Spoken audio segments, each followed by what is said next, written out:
Una presunta truffa ai danni dell'Unione Europea è stata scoperta a Naro dalla Guardia di Finanza. I militari della tenenza di Canicattì hanno puntato la lente di ingrandimento sui conti di un'azienda operante nella città barocca. Dalle indagini delle Fiamme Gialle, il giro dei contributi attinti impropriamente dal FEOGA sarebbe di circa 265.000 euro.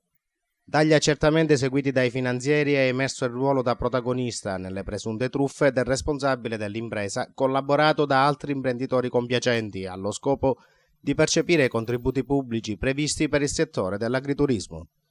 In pratica, i responsabili hanno gonfiato i costi relativi alla realizzazione di un complesso destinato ad agriturismo, utilizzando fatture per operazioni inesistenti per circa 125.000 euro.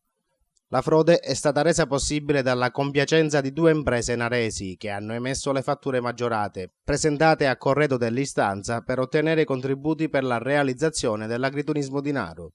Inoltre, i controlli della Guardia di Finanza hanno fatto accertare che il responsabile dell'agriturismo narese aveva indebitamente compensato l'IVA per circa 120.000 euro attraverso la rappresentazione di crediti IVA notevolmente superiori rispetto a quelli effettivamente spettanti.